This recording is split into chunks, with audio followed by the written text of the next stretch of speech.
Martin and Chris Kratt, The Wild Life, by Martin Kratt and Chris Kratt, illustrated by Richard Walls. Making TV shows is fun, but making wildlife shows isn't so easy. We have been bitten by snakes, mustelids, a Galapagos shark, and approximately 10 million mosquitoes. We have been stalked by tigers, tackled by Komodo dragons, and charged by elephants. Hyenas have chewed on our boots while we were still wearing them. We've been lost at sea, in a rainforest, and in a desert.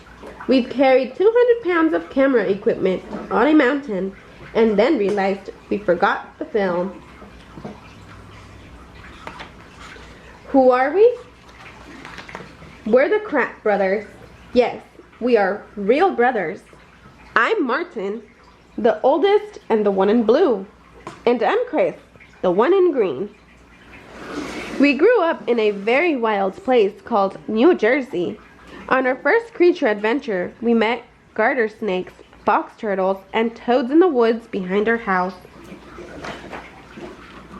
As kids, we had normal pets, like cats and dogs, and we also liked to learn about wild animals. We read books, watched nature videos, and explored the woods. Whenever we could, we wanted to learn more.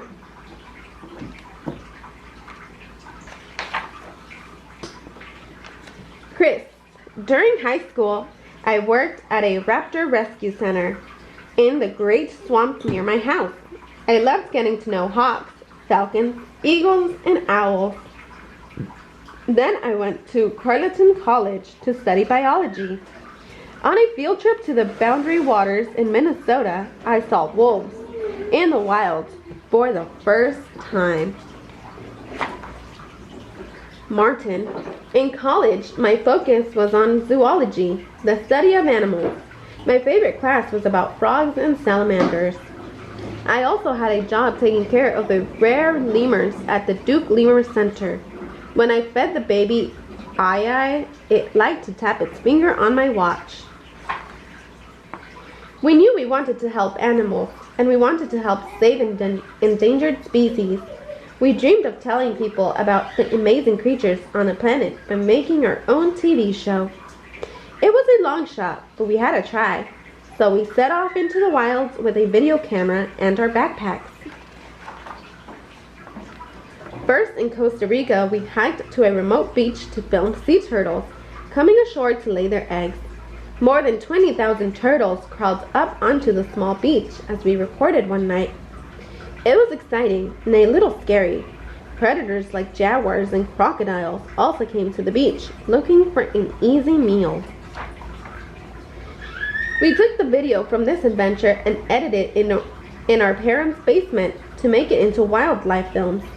Then we started calling TV stations. We asked them if they wanted our show about animals. Many stations wouldn't even talk to us. The rest just said no. We were disappointed, but we didn't give up. Next, we traveled to Madagascar, the only place in the world where lemurs and phosas, tenrecs, and most chameleon species live in the wild. We even filmed the newly discovered golden bamboo lemur. Would showing our Madagascar videos be the key to getting a TV show? The television people still said no. One producer even said, "Cute, but it will never be a TV show." We decided to keep trying. So we journeyed deep into the Amazon jungle in South America. One morning, army ants swarmed into our camp. They ate everything they came across. All the animals in the jungle ran for their lives, and so did we. We were lucky to get away. On the lake the next morning, we were even luckier. Giant otters swam up next to us. Giant otters are endangered. Only a few thousand live in the wild. And we got to film 7 of them.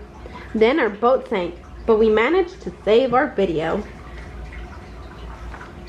We entered the video Amazon Adventure in an important film festival. It won an award. Our films had gotten better and better because we practiced by making so many. The public broadcasting system, which most people call PBS, thought our idea was a fun way to learn about animals. It became our very first TV show, Kratt Creatures. Remembering our time in Madagascar, we made another show called Zamumafu with the Kratt brothers. It starred a Sifaka lemur named Zabumafu. All kinds of animals came to visit us and Zabu in our clubhouse called Animal Junction. It was clear to us that animals have personalities like people. We went back to the wild to live with the animals for a new TV show called Be the Creature. We quickly learned that being the creature isn't easy. For Komodo dragons, each day can be a fight for food and resources, and all creatures use different ways to survive.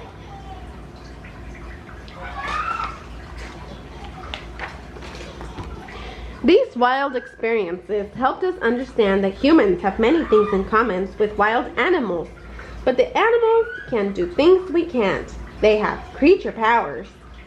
The thought inspired a new show called Wild Kratt. In every episode, we imagined what if and turned into animated versions of ourselves.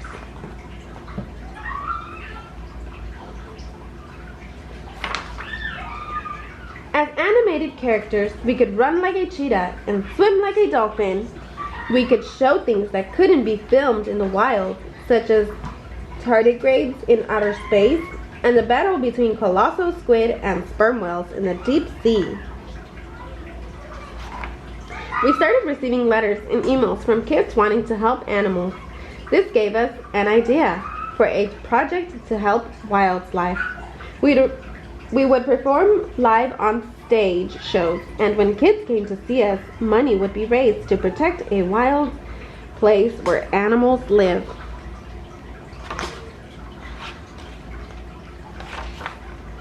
Grizzly Gulch became the first wildlife refugee created by Kid Action.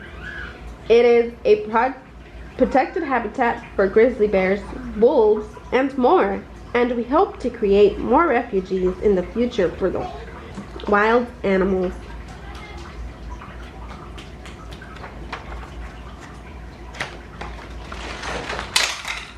It has been a wild journey for us with lots of bumps, bruises, and bites. But there are still a lot of animal species to discover, and we don't know what will happen next. Will a snow leopard get into Martin's tent? Will a bighorn sheep knock over Chris's camera? Nature is full of surprises and new things to discover. The Kratt Brothers Creature Mission continues. About the authors. Brothers Martin Kratt and Chris Kratt are zoologists by training who have spent their lives learning about the creature world and sharing their enthusiasm for animals.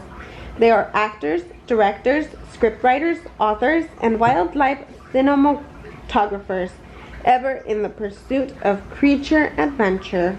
The end.